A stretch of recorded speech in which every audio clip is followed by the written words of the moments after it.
All right. Hello, everyone. My name is Andrew Harrington. I work for SGC Engineering, and Paul has asked me to do a series of lectures on ASPEN OneLiner. First, a little bit about myself. I graduated summa cum laude from the UMaine EET program in 2009.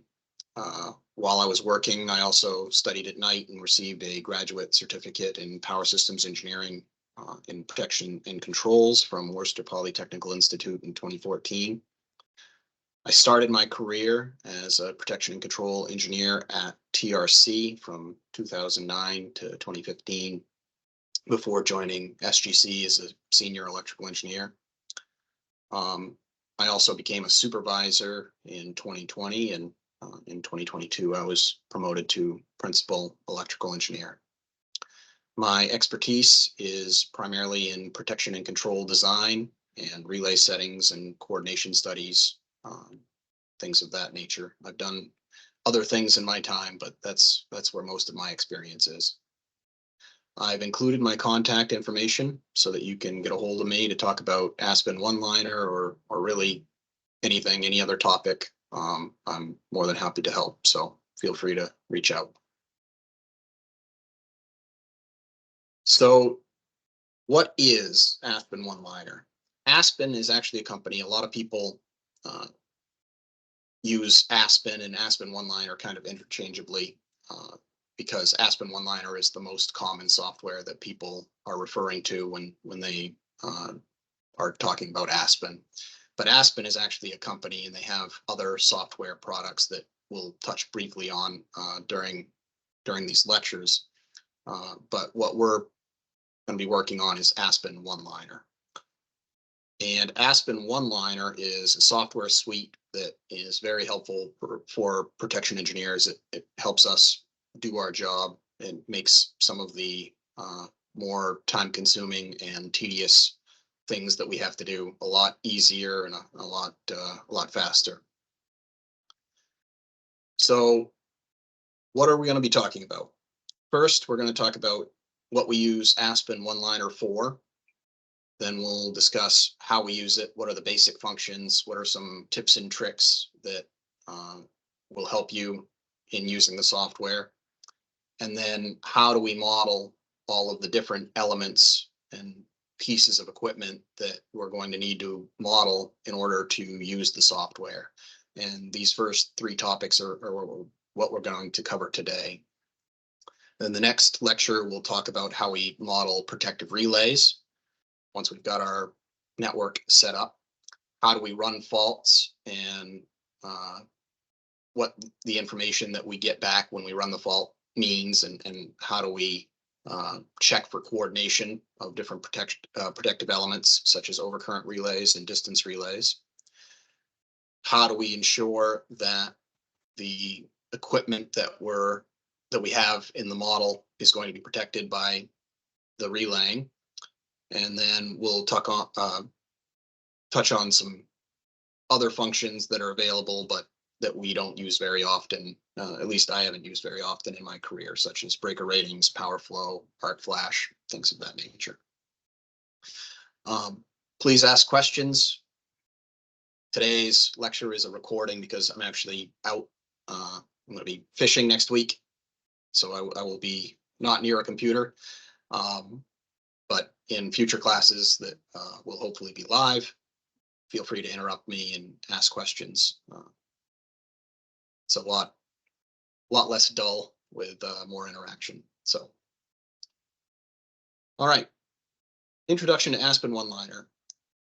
ASPEN OneLiner is a short circuit and relay coordination program for protection engineers. Features include accurate modeling of 2 and 3 winding transformers, AC transmission lines, switches, capacitor banks, reactor banks, DC transmission lines, synchronous generators, phase shifters, type 3 generators, which are wind plants, and we'll talk about that in detail as to why they're called type 3 generators. Converter interfaced resources, which are like solar farms and battery energy storage systems, which are becoming more popular, loads, and things of that nature. We can also model protective elements, including fuses, overcurrent relays, distance relays, reclosers, voltage relays, and things of that nature. And then once we've developed our model, the software can then be used to determine short circuit current, assist with the calculation of protection settings, verify relay coordination, check equipment ratings, etc. There are also some advanced analysis tools, including stepped event analysis, which we'll talk about briefly, calculating boundary equivalences. This is if you want to give, maybe you've got a utility and they want to provide a small co-op or maybe a generating facility with the equivalent of their system instead of having to provide them with their entire model. ASPEN OneLiner will let you make a system equivalent that you can then give to them so that you don't have to give them all of the topology of your entire system and just that system equivalence that they'll need for their protection studies. Voltage sag calculations, fault location, arc flash analysis, checking of breaker ratings, and things like that.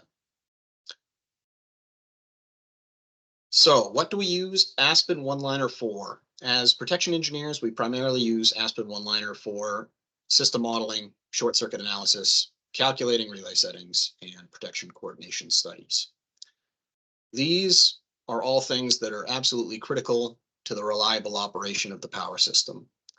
And I like to refer to this NERC study that was done in 2017 because I find this really interesting. I've referred to it a few times. They did a survey of a bunch of utilities across the country and asked them what the source of their, excuse me, their misoperations were. And the single biggest contributor to misoperations of the power system was incorrect settings, logic, or design errors. So pretty incredible that just people making mistakes is such a huge portion of misoperations on the system. So we want to obviously limit those so that we can keep the lights on. And ASPEN OneLiner helps us do that. So the software greatly reduces the amount of effort required to develop protective relay settings. If one were required to use a nodal admittance matrix or Y-bus to calculate the fault currents, one can imagine how time consuming and prone to error that calculation would be when the power system contains more than a handful of buses, lines, and generators.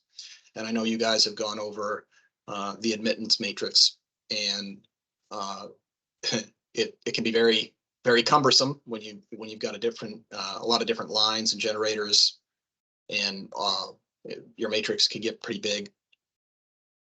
So this simplifies the calculation of fault current for a particular bus immensely.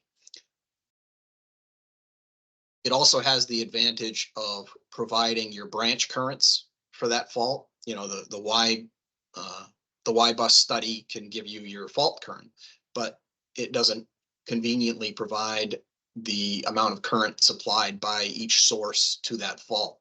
And ASPEN OneLiner does that. And that's important because your line relay is only going to see the amount of current through the line, and it isn't going to see the current coming from other lines.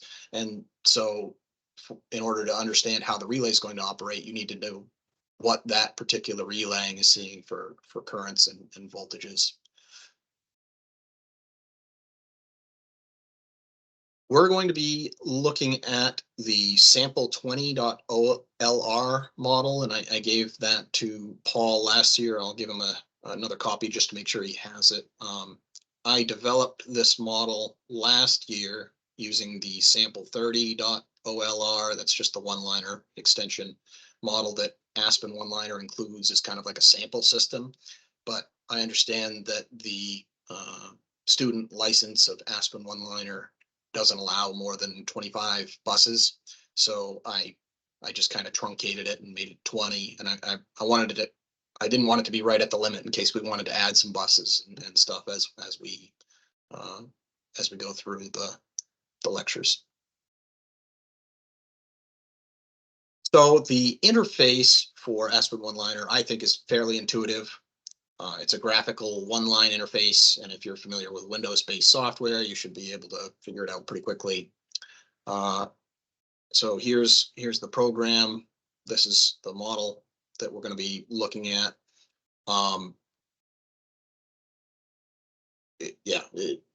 As far as pointing and clicking and knowing what to do, like I said, it's going to be fairly intuitive. You know, you can double click on something and open up a window about it, or you can right click on it and you can get the drop down menu and see what options you have with that device. As far as getting around goes, you know, zooming, scrolling up and down moves you up and down. I think the most efficient way of getting around is to hold down the mouse wheel, and it makes this little hand here, and then you can drag or the whole system around, and that's usually how I get around. And then holding control and scrolling your mouse wheel will zoom in and out. Or you can use, you know, this slider up here.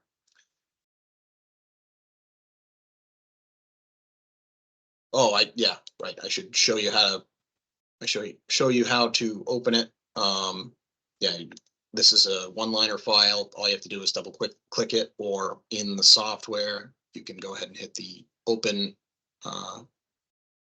open tab, just like any Windows-based software. Let's see here. Double click on elements. Right click on elements to see more options. Scroll. Yep, cover all that. Hold the mouse wheel down to move. Okay, the split window view. One thing that you can do is over here, you see this bar. I don't know how well you can make that out on the very left side of the window. If you grab that and pull it over, you now actually have two windows that'll operate independently of one another. So this is helpful if you've got a really big system and you want to see what's happening over here in Minnesota. For instance, if you run a fault in Ohio. So, you know, just as an example, now you can see what's going on at two places at once. So that's a pretty helpful thing to do. The TTY window, this is important. We'll be looking at the TTY window a lot. The TTY window is right here. TTY stands for talk to you. So it just gives you more information about what's going on in the model. So I just ran that fault, and not only will you see all the fault currents on the graphical one line, but you'll also get to see it in the TTY window. So, you know, it'll say that you ran a bus fault on Minnesota. It was a 3-line to ground fault. Gives you your fault currents, positive, negative, zero sequence, A, B, and C phase. Gives you your Thevenin equivalent impedance for the fault. Again, positive sequence, negative sequence, and zero sequence. Gives you your X over R ratio. Gives you a lot of data about the fault that you may want to look at in this manner versus the graphical one line. It's cool because you can copy and paste it. Sometimes you might need to provide that as evidence to somebody about the fault values. And then it gives you all your branch currents as well.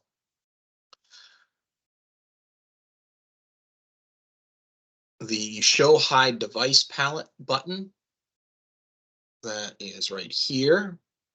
And so this is the device palette.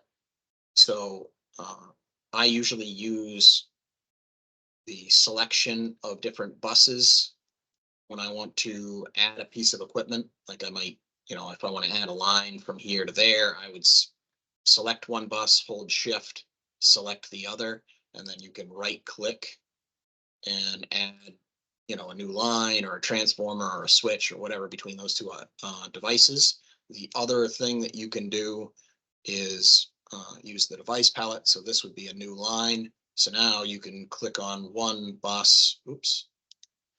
You can click on one bus and then drag it over to the other bus and make a new line that way. So just another means. Some people like this better, but that's what it's for.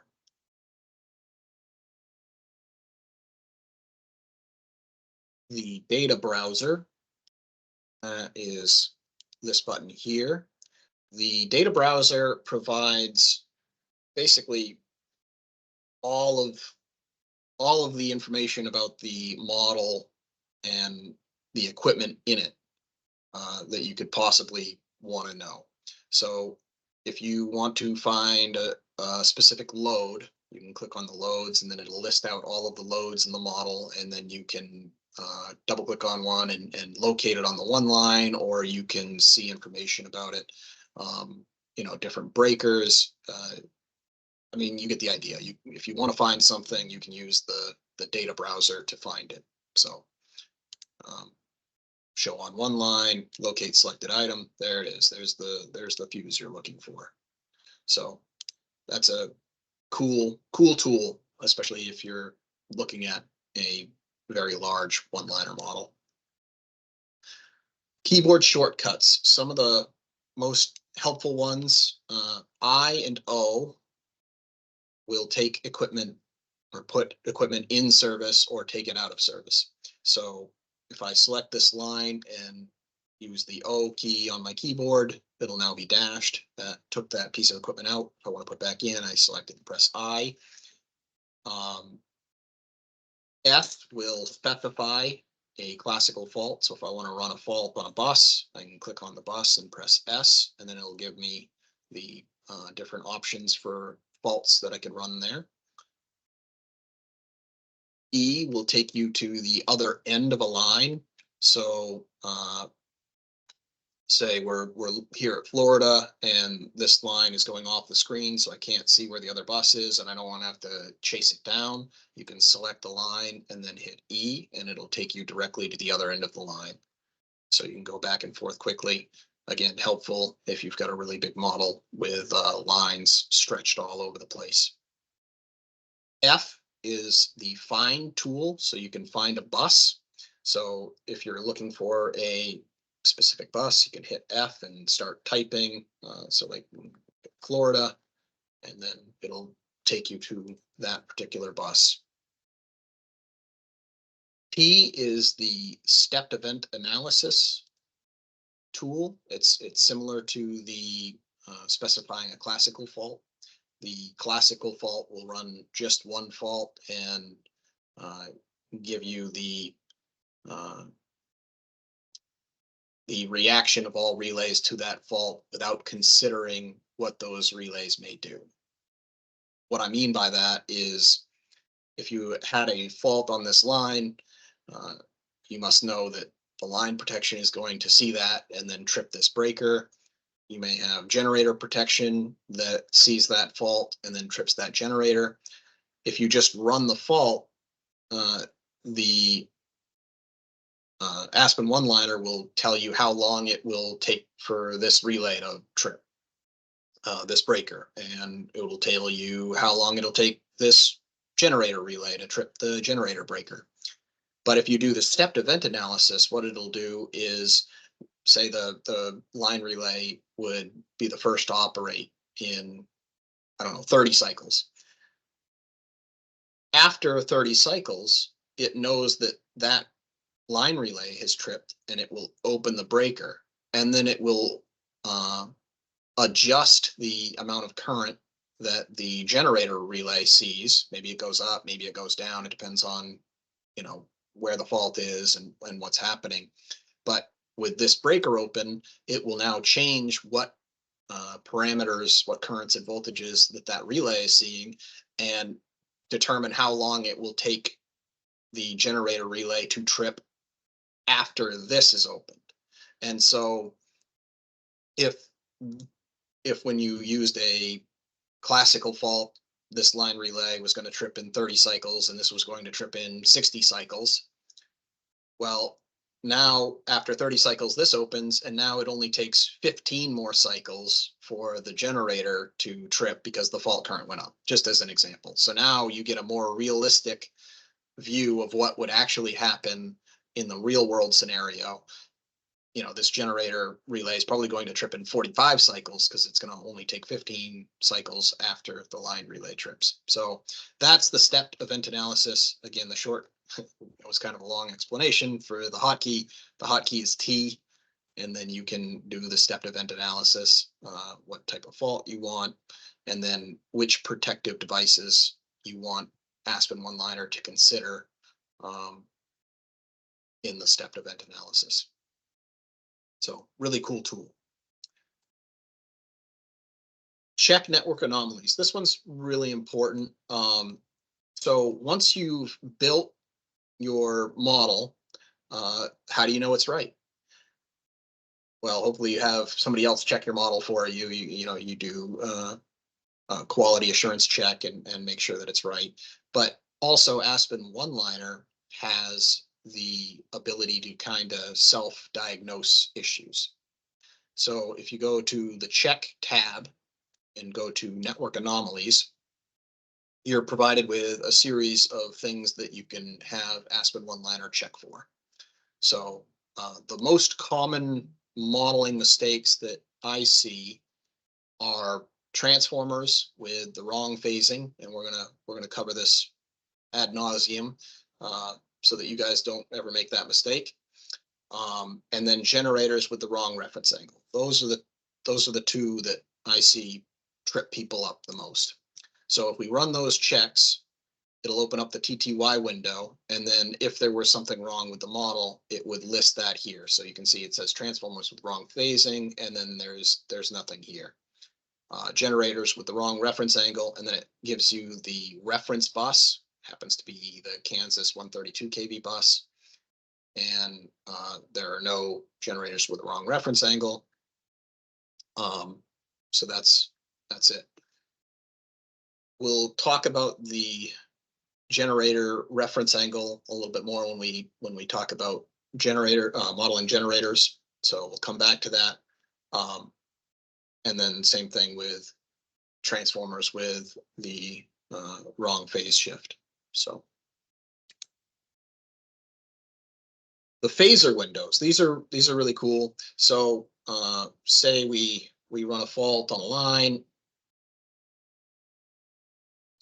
classic fault, let's do a single line to ground fault, and we'll do it at 50% of the line. Okay.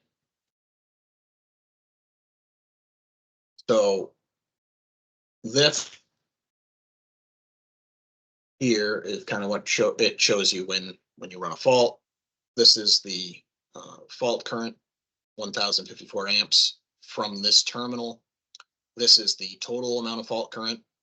Because I ran the fault at 50% of the line, it kind of shows it halfway down the transmission line. So the total fault current is 2,525 amps. And then there's 1,481 amps coming from this way. And we'll talk more about this when we start running more faults. But I guess what I wanted to show was the phasers. So if you right click on this terminal, say you want to see what the relay is seeing in more detail than just that number there, you can then show the phasers, and it'll give you a phasor representation of the currents and voltages at that terminal, right?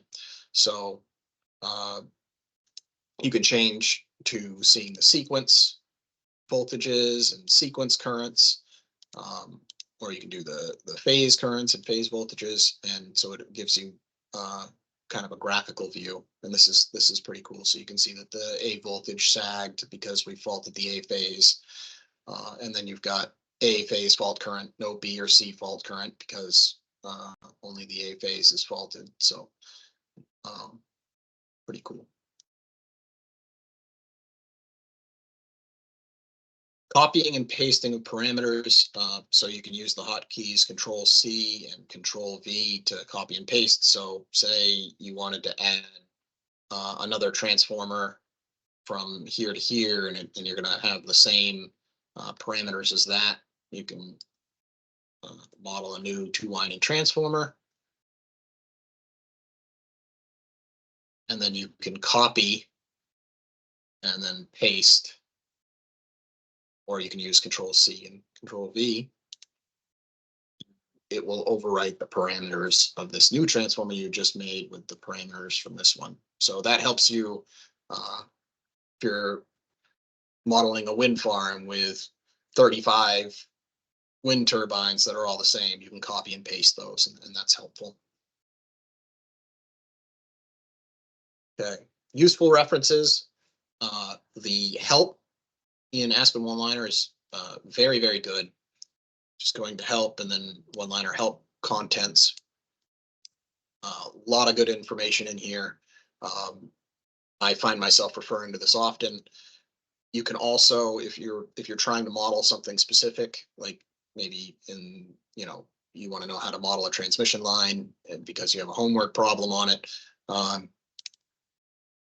you can go right to, if you double click on the transmission line or a transformer, you can go right to the help, and it'll automatically take you to that page, and it'll discuss what all the parameters are and what they mean, and give you some helpful hints as to how to model that specific piece of equipment. So encourage you to use the help. It's very good. This is the ASPEN website, and then they also have a YouTube channel, which is helpful. They have help topics on the YouTube channel as well. So, all right. Different types of equipment that you can model. You can model buses, lines, switches, transformers, either 2-winding or 3-winding transformers, generators, type 3 wind plants, converter interfaced resources. Again, these are like solar farms and battery storage systems. Shunts, which is what ASPEN OneLiner refers to them as, but those are shunt capacitors or shunt reactor banks. And then relay groups and relays. Note that all parameters must be entered in per unit unless otherwise noted in the software. That's a key point. Obviously, your units are important. So all the information in ASPEN OneLiner is in per unit. So keep that in mind for any homework problems that you may have. The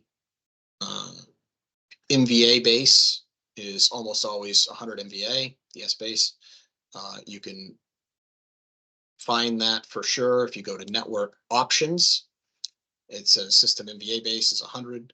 Just generally in practice in the industry, it's always going to be 100 MVA, except like if the system's, like a smaller self-contained system where they're using an MVA base of like the transformer or something, but generally it's always going to be 100 MVA.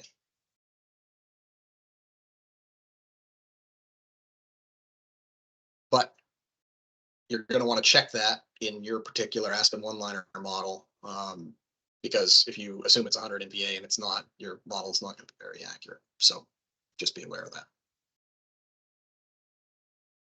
All right, so now we're going to talk about how to model each piece of equipment.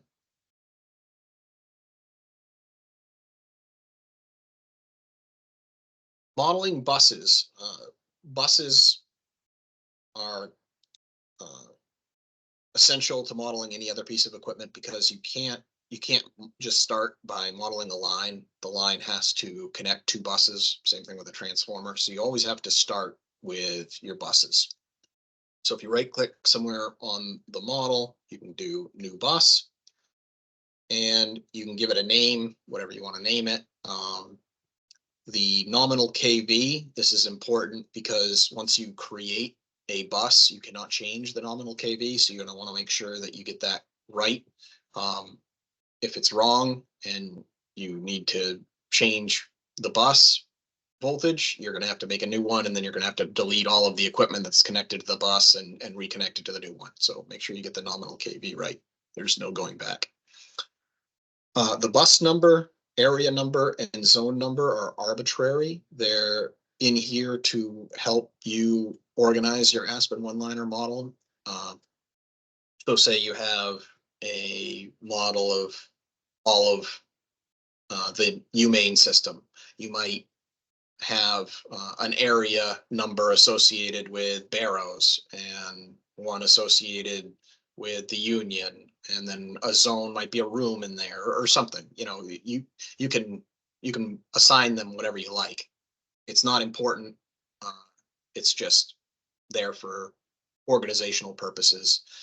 Like ISO New England's model may have a different area number depending on which utility it is, or CMP's model might have it based on the service area territory, whether it's Fairfield or Augusta or Portland or whatever. The location, same thing. You might want to put the town or the county or whatever, but it's not critical. The type of bus, the only ones that you may want to use really are the tap bus and the tap bus of a 3-terminal line. And say we're looking at this line protection, right? And the line protection generally wants to go and see the entire line section, but maybe you have a tap transformer here halfway down the line. You can actually right click and do insert tap bus at 50% of the line, say, right? Maybe there's a transformer tap here, but it's a fused transformer, and this line protection needs to see all the way to the other end of the line. If this is not a tap bus and you run a line end fault, which generally would be put at the other end of the line, right? Or a remote bus fault. So you would expect this to maybe be run at Arizona. Well, no, it goes to this new bus 3 that we just made. But if we make this a tap bus, now it knows that there's no actual protection here. This isn't the other end of the line. It's just a tap point for a piece of equipment.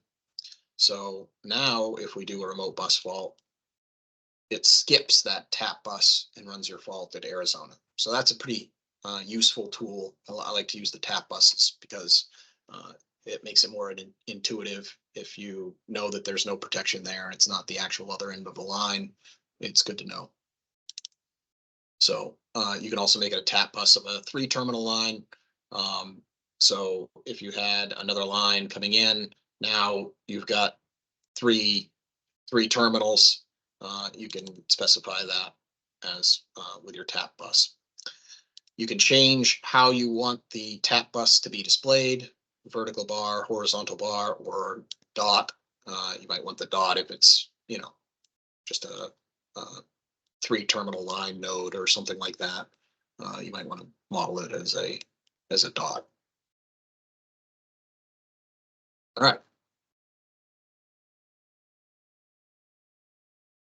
I guess that's as far as I can control Z, so I just won't save this. The location, normal KV, tap buses, breaker data. Oh, okay, yeah, breaker data. So in the bus info dialog box, you can see that there's breaker data here. This is also not necessary. This would be used if you want to do breaker rating checks, for instance. So you can add the breaker data, maybe the maximum fault clearing capability of the breaker. You could put that in there, and then the software can then check to make sure that the maximum fault current is less than the KAIC rating of the breaker, for instance. So you have to have the breaker check module in order to do that. So we won't be messing with that, but it is an option. All right. I think we covered all of that. All right, modeling transmission lines. So when you model a transmission line, I kind of already showed how to do that. You can use the device palette, or you can select the two buses and then do new line. What you need to put in is the name of the line, the circuit ID. This is another arbitrary field that can be used if you'd like, but isn't necessary. The length of the line. Most often it's entered in miles, but there's a drop down menu here, and there are other options. You can do feet, meters, kilometers. The default value is KT, which stands for thousands of feet. Some clients might want to enter their line lengths as thousands of feet, so that option's available. But the important thing is just to know what the different units are and to put in the length of the line. Then we have the branch parameters section. R is the positive sequence resistance. X is the positive sequence reactance.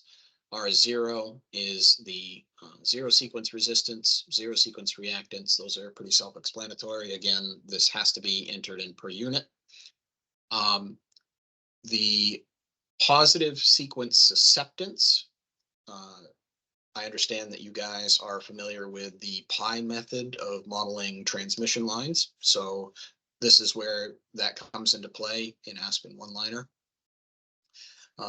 These are noted as B1 and B2, and one might think, oh, that's the positive sequence susceptance and the negative sequence susceptance. No, that's not the case. Because the positive and negative sequence susceptances are going to be the same, they don't need to specify that here. But what they're specifying with or indicating with the 1 and the 2 is this is the first half of the susceptance, and then the other half of the susceptance modeled at the terminals of the line. That's where you get the pi method, right? You get the transmission line and then the susceptance modeled at each end of the line. So what you need to do is take the total susceptance and then divide it by 2 and put half of it in B1 and half of it in B2. And that's why this is B10, so it's the zero sequence susceptance modeled in the pi method. So you can see that it's not the positive zero sequence susceptance and the negative zero sequence susceptance, right? That's why, B1 is one end and B2 is the other end. So the key takeaway here is that this needs to be half of the total susceptance and modeled in each field. The conductance is generally not modeled and is negligible, so you rarely need to worry about the G parameters. The current ratings, these are not necessary to be entered. Again, this is for informational purposes only. Some clients may want to enter the current ratings for a particular line. A might be the normal rating, and then the long-term emergency rating, and then the short-term emergency rating, and then the drastic action limit. And so you can put those in there. Especially if you're doing load flow studies, you might want to know whether or not your line is overloaded. But for our purposes, this is not necessary. Don't worry about the current ratings.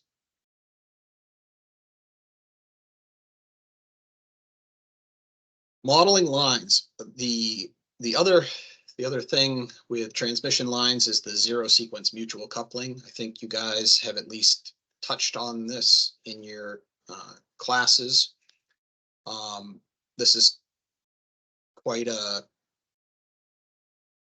I don't know what the best word is, quite a, maybe not confusing, but it's a detailed topic. If you have two lines that are in parallel, say these two lines from Arizona, at least part of the line may run from in parallel as this one heads off to Kansas and this one heads towards Nevada. If you have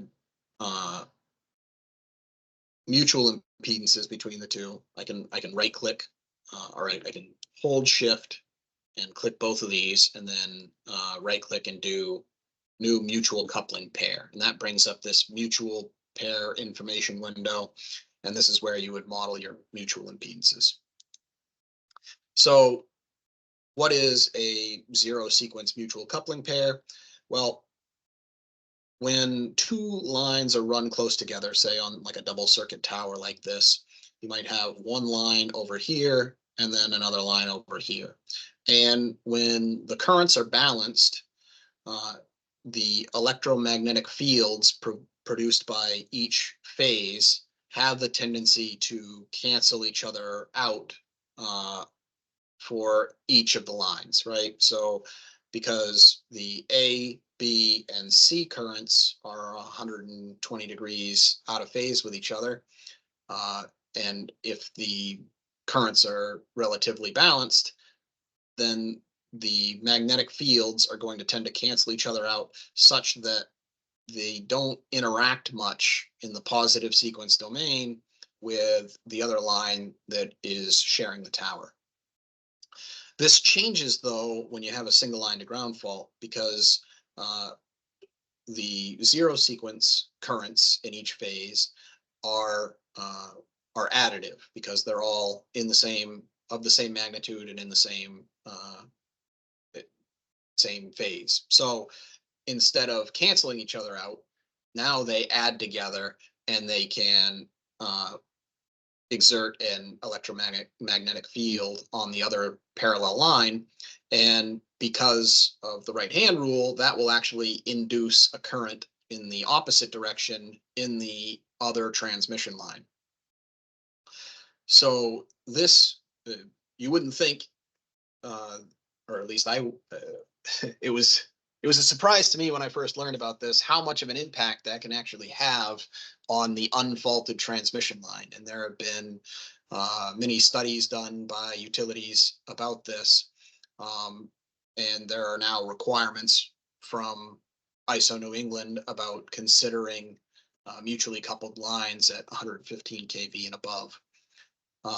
So you can have a fault on one line and actually cause ground relaying on a parallel line to trip for that fault, and that's obviously not desired. So we're not going to go into too much detail as to how to model those mutual coupling pairs. It's more important that you're aware of that, and that this is something that you may need to do. The reason we're not going to go into too much detail on it is it's a very detailed topic, and where I think our time is better spent elsewhere. But good to know about it and know how to do it. Use the help file. Okay.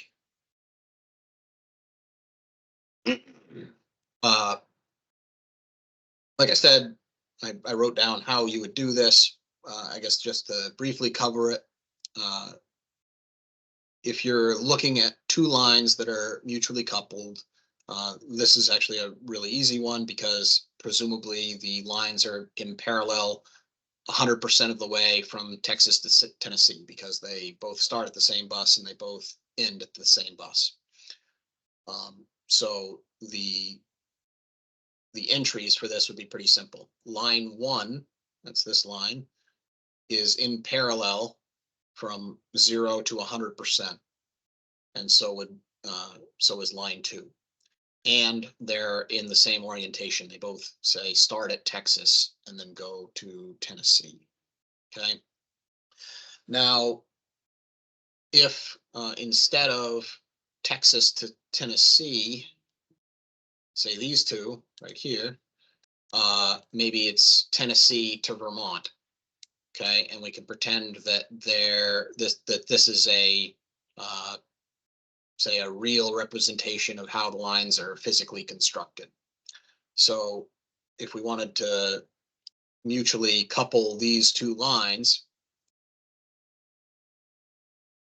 it's defining line 1 as Tennessee to Vermont and line 2 as Texas to Tennessee. So now you can see that these are not in the same orientation, right?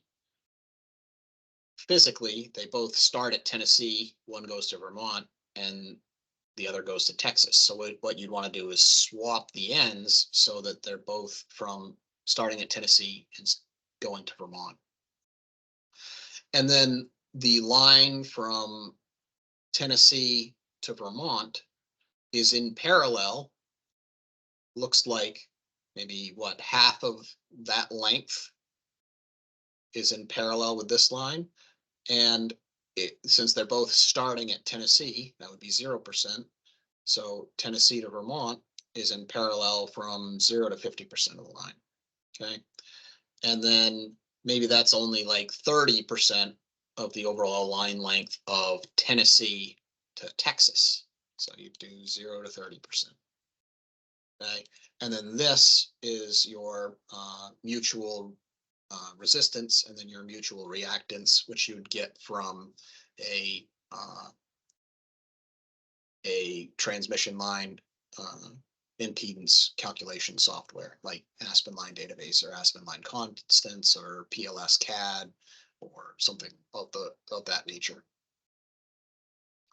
Okay, and then these columns would be used if the lines were in parallel in more than one spot, like they were in parallel and then one left the right of way for a mile to go hit a tap transformer and then came back to the same right of way. You would need to enter both segments for which they're in parallel. Okay.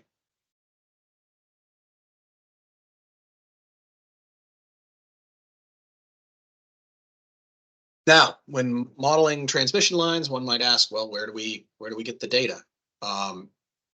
This is an example of an Excel spreadsheet that calculates transmission line impedances using the data that you enter, the frequency, the geographic, location of each phase in relation to each other. So, 47 feet off the ground is the A phase, and that's at 0. And then the B phase looks like, 12 feet away. And then this is, or maybe 14, and then this is 28 feet away or something like that.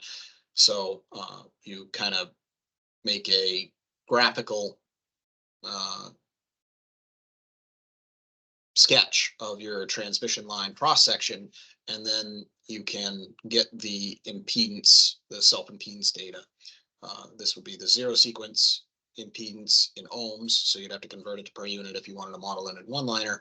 This would be the positive sequence, and then the negative sequence parameters. So you can play around with this. I sent a copy of this spreadsheet to Paul so that he could provide it to you guys, and you could play around with it and get an idea for, what happens if you change the phase spacing. What does that do to my positive sequence reactance or whatever?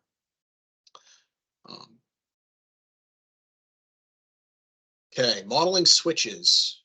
This is pretty self-explanatory. Basically, a switch is a way of connecting two buses. So if you right-click those and then you do new switch, you can give the switch a name, and then when it's closed, the two buses will be tied together, and when it's open, they won't be. So in practice, there are tie switches all over the system. So it's good to model them. You can either open or close the switch by double clicking on it and using these selection buttons here. And then you can also say whether or not the switch is normally closed or normally open.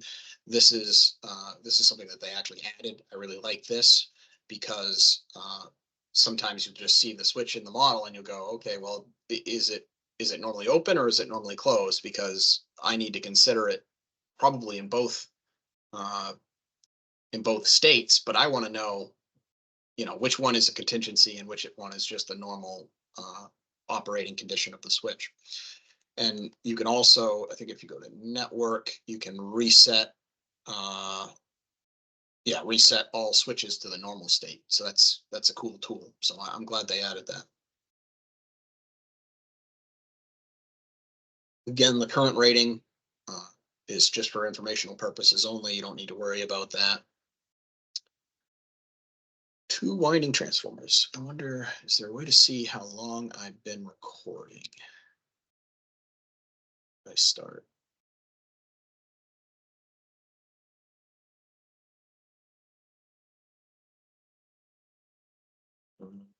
12:24. So I've been going for 50 minutes. Is that right? Yeah, okay. 40 minutes. All right. No, 50 minutes. Okay. Geez. Um, okay, good. Two winding transformers. Um, again, modeled kind of in the same manner that we've already talked about. You can either use the device palette or you can click on the buses that you want to add the transformer between. So this is the two winding transformer button. So you can add another transformer here and it'll bring up your two winding transformer data window.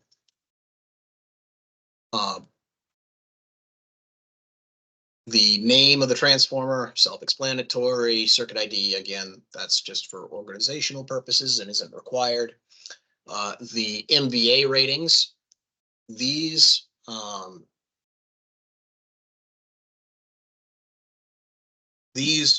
aren't absolutely necessary, but they are very helpful. Usually your MVA 1 would be your ONAN transformer rating, say, the base rating of the transformer, and then the 2 and 3 would be stages of cooling, maybe forced air 1 or 2 banks of fans or whatever. The reason that they're a little less optional for this, I mean, they still are optional. The software will work fine without them, but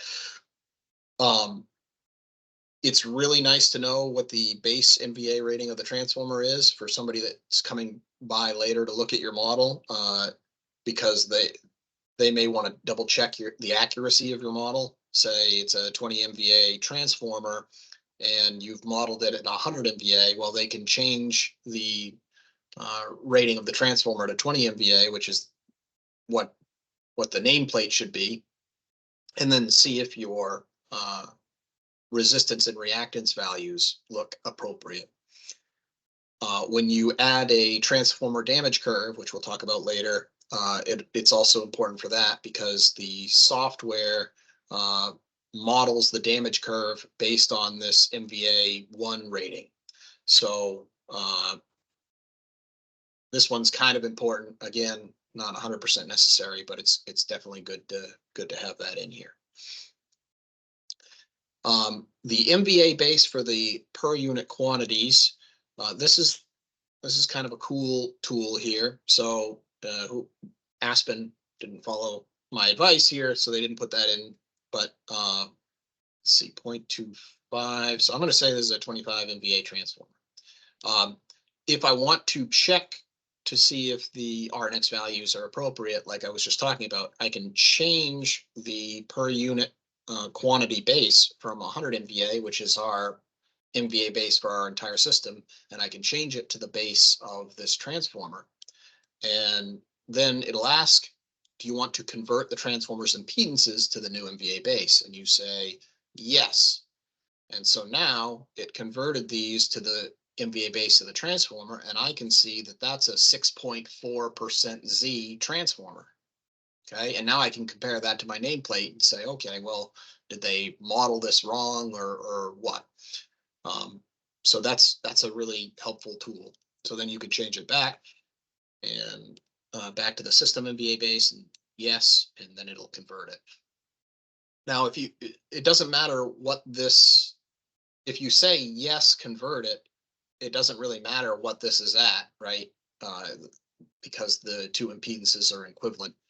But if you wanted to do that same trick and change it to 25 and then said no, then it won't change this. And now you're now it's at because this is the base of the transformer, now it's showing it's a 25.6% Z transformer, and that would be incorrect. So if you do go to change it, make sure you hit yes. So I'm going to change it back and then hit no, so that now it's back to what it should be.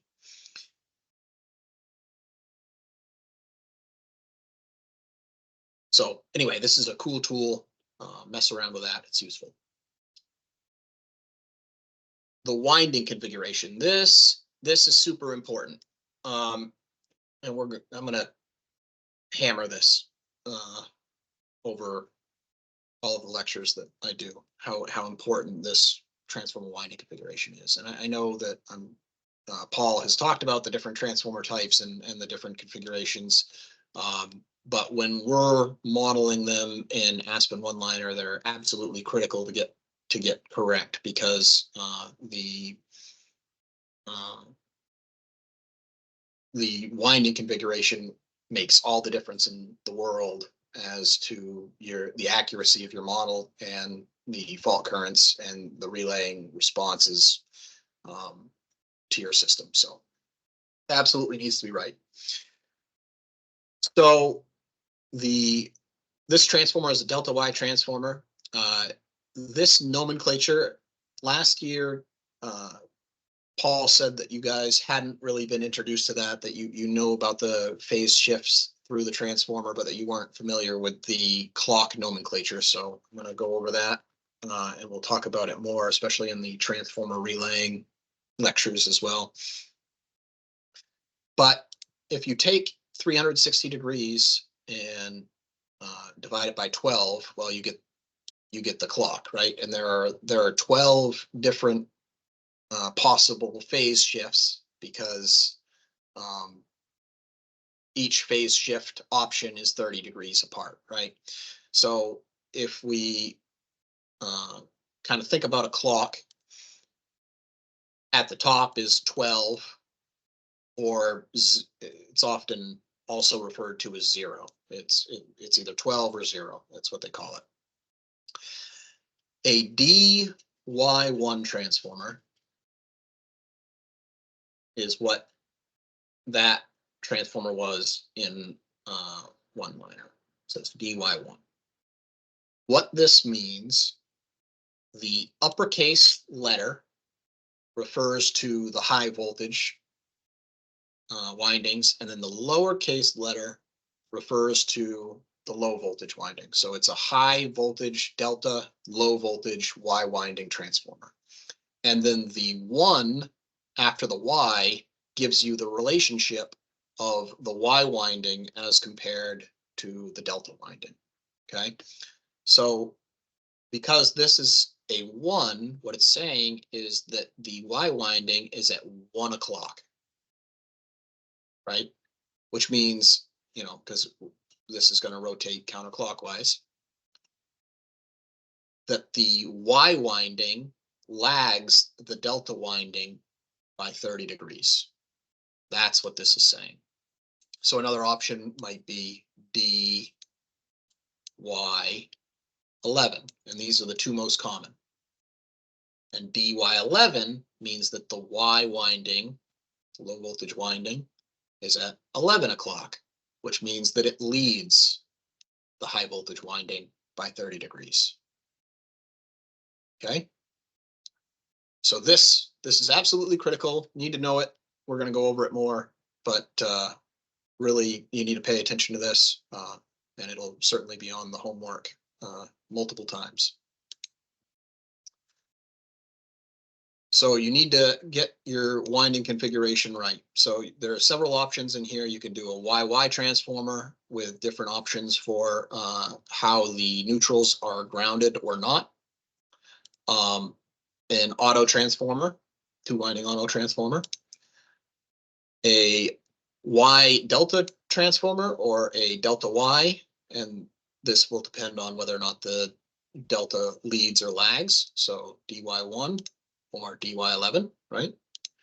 And then there's the delta delta, a zigzag transformer, which is used for grounding purposes. It's like a ground bank. Another zigzag transformer, and a zigzag delta transformer. Okay, so those are the different winding configurations. Primarily, you'll use delta Y, either DY1 or DY11, depending on the phase shift for that particular transformer. You'll sometimes use YY, and sometimes maybe you'll use an auto transformer. Those are less common. Most importantly, delta Y. Okay. We enter our resistance values and reactance values. The B is for a switched shunt, which you don't really need to worry about. This would be like if the transformer has like a capacitor or a reactor bank at the terminal of the transformer. That's when you would use that. I've never used it, so don't really worry about it.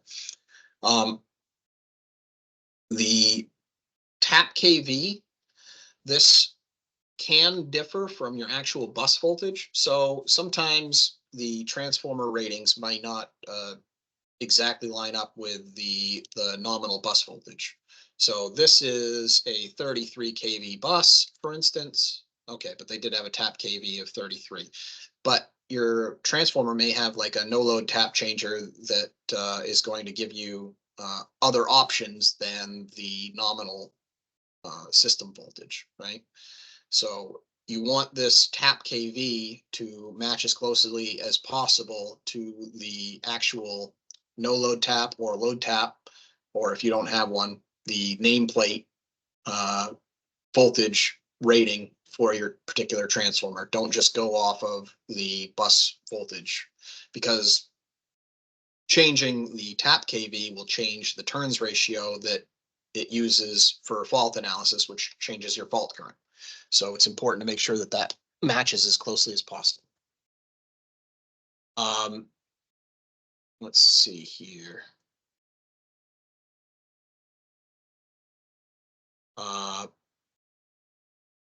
Tap KV, we talked about. The neutral ground, okay, neutral ground impedance. So this is a YY transformer. That's why I included this one, because it shows the 3 different neutral ground impedance options.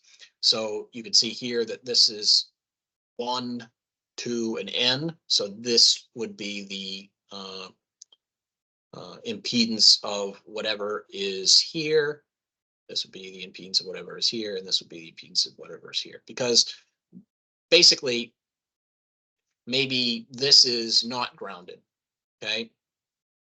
So you'd want to put in an infinite value for the impedance of this to show that it's not tied to ground at all, okay?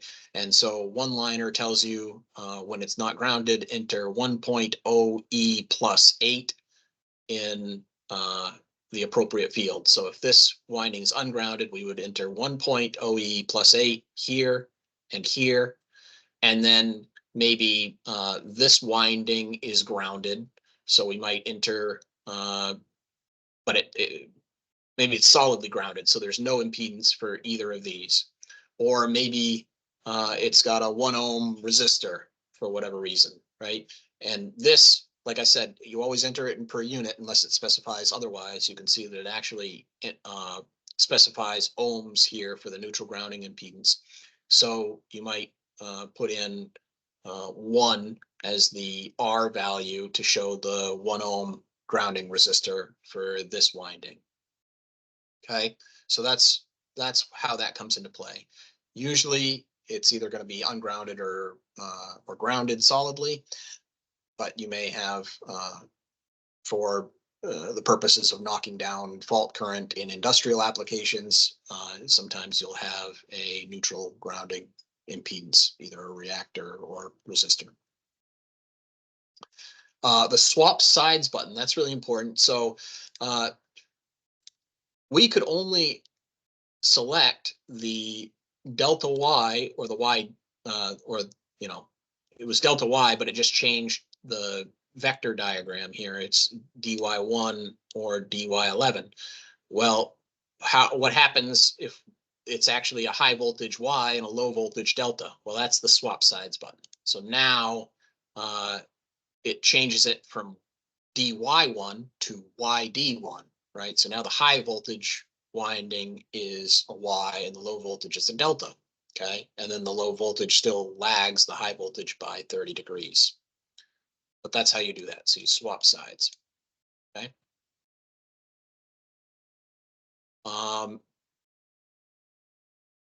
The change button. Yeah, we talked about that. Okay, good. All right, so we're at an hour. We got about 15 minutes left. Okay.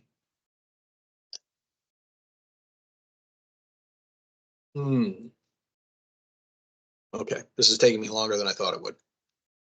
I'm going slower this year. Okay, we'll try and pick up the pace a little bit here. All right, so where do we get the data? You'll need your transformer nameplate, the transformer test report, the phasing drawings. This will be to determine the actual connected phasor diagram for your transformer, and we'll talk about that in just a second. And then system planning studies for the selection of the no load tap change position or load tap change position. They may want to study what the minimum and max load situations or generation situations are and choose a no load tap that provides the best voltage for the low side bus, say. Maybe they want to put it at the neutral tap or plus 5% or what have you, right? Important notes: the transformer winding configuration also depends on the transformer primary electrical connections or phasing. For a positive phase sequence system, most of them are, not all of them are though, but basically meaning that the phasor diagram for the normal system,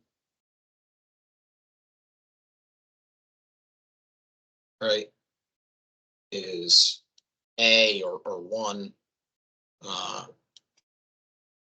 B, C, so that when this is rotating counterclockwise and you've got your I over here, looking right there, first you're going to see A, then you're going to see B, then you're going to see C. This is a positive sequence system. That's obviously the most common, but you need to know what the phase rotation of the system is in order to know whether or not the particular connections for your transformer are going to change the vector diagram for your transformer or not. Okay, so for all of these lectures, it's a positive sequence system.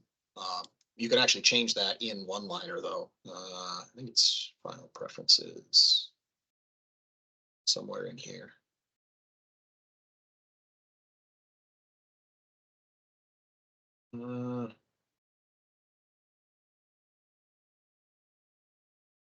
Well, I'm missing it, I think, but there is a place in here, I believe, to change that that option. But all right. The phase shift through the transformer will match the nameplate if the phases are connected in a positive sequence. So 1, 2, 3, 2, 3, 1, or 3, 1, 2 to the high side bushings in that order, respectively. And it will be, the phase shift will be the opposite if the phases are connected in a negative sequence, like 3, 2, 1, 2, 1, 3, or 1, 3, 2. Tap KV we talked about, and then we talked about the no load tap changer position or load tap changer position. So where do we get the data for our transformer? This is an example of a test report for a particular transformer. It gives the percent impedance for the transformer as 7.31%. They were also nice enough to break that down into the R and X values so that you don't have to calculate it. You can calculate it given the impedance of the transformer and the no load losses, and we're going to go over that, and there will be a homework problem on doing that, so pay attention to these slides. But sometimes they'll give it to you, otherwise you got to calculate it. They'll often also give you the zero sequence impedance like this, and you can see that they're a little bit different, but not much. Sometimes it can be more different than this. The they didn't give the R and X values for the zero sequence impedance. So usually what you do is you assume the same X over R ratio as the positive sequence. So you can take the 7.3 divided by 2.96 to get an X over R ratio. And then you can use trigonometry to determine how much of this is resistance and reactance so that you can put in the the R0 and X0 values, right? You just make sure that those are the same ratio if all it gives you is the Z. Important to note that this is at 20 MVA, which would be the base of the transformer, and it'll say on the nameplate, and we'll go over more of this when we get to the transformer protection class too, but it'll say on the nameplate at what MVA rating the impedance is, right? So 7.31% at 20 MVA. And those are the nominal voltage taps. So the nameplate transformer rating is 120 kV to 36 kV. This is the no load tap or de-energized tap changer position. The nominal would be 120 kV, and you can see that you can go up or down 5%. And so this, which tap you want, that's what you would get from like system planning, which one of these is most appropriate for the location. And then the no load tap changer position has plus or minus 15%. And so this is automatically controlled to maintain a constant voltage on the low side of the transformer to make sure that the customers keep the voltages within a reasonable range. Okay. So if you, like I was saying, if you connect the phases 1, 2, 3 like this, then the vector diagram for this transformer is here. And so this is showing a DY1 transformer. So if you kind of drew the X1 vector over here, right? That would be your X1. You can see that X1 lags H1 by 30 degrees, right? Because again, if you had your eye over here and these are rotating counterclockwise, H1 would come first and then X1. Again, I'm just extending this, just drawing it over here instead. X1 would follow by 30 degrees. So that's a DY1 vector diagram. This vector diagram is accurate for this transformer as constructed, but that's assuming that these phases are connected 1, 2, 3. And as I'm sure Paul has told you, if you swap any two phases, you change the system rotation, right? Well, for the transformer, what that does is it changes the phase shift through the transformer. So if you connect this 2, 1, 3, even though the vector diagram says that it's a DY1 transformer, as constructed, as installed, it's a DY11 transformer. And so that's absolutely critical. You need to make sure that you're connecting the phases appropriate for your transformer. You can't just go by the vector diagram. You need to know what phases are being connected to which bushing and the overall system rotation for your system, phase rotation for your system. So I got 5 minutes left. Again, absolutely critical. We'll talk about this more.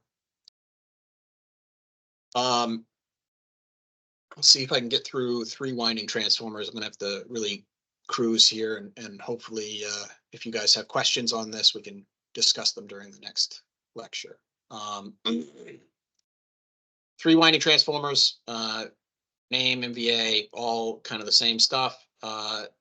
These have a primary winding or high voltage winding, and then a secondary or low voltage winding, and then the tertiary winding. That's pretty typical as to what the transformers have, themselves. Sometimes you might have one with 2 low side windings, but you can still call it the tertiary winding. But usually you have a primary and secondary that are used for actual power flow through the transformer, and then the tertiary might be used for, just providing a ground source or stability for the transformer, voltage stability for the transformer, or you might use it for a station service or something like that. Or CMP has auto transformers with delta tertiaries that they use to connect reactors to that they close in at night when the loads are lower, and to try and overcome the Ferranti effect and bring the voltage down on the 345 kV system. It's another use for a tertiary of a three-winding transformer. You enter the primary to secondary. That's what the PS means. So the impedance of the primary to the secondary, and then also from the primary to the tertiary, and then the secondary to the tertiary. And this is all the positive sequence parameters. You also have the zero sequence parameters, which you can enter in a similar manner. And then older transformers, often they specify the zero sequence impedance of the transformer using the classical T method. And I've got a picture from a test report of that.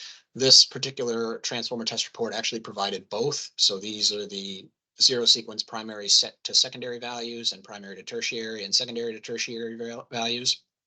And then they also provided the T diagram. So it's basically just pretending that there's a fictitious node here, and you've got an impedance from the high voltage to that node, low voltage to that node, and tertiary to that node. And you can enter those values if you select the classical T method in ASPEN OneLiner, and then you can enter them that way. So it'll just depend on which impedance your particular transformer test report provides.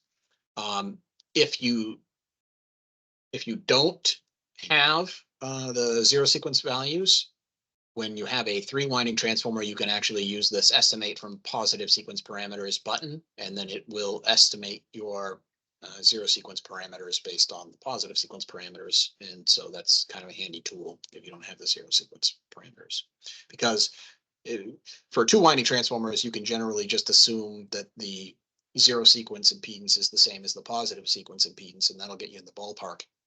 You can't really do that for three-winding transformers. So they have that handy tool that will come up with estimated values. Neutral ground impedance, same thing, except this only has one option. The estimate button we talked about, and then the change button we talked about. That's changing the base MVA for the transformer. All right.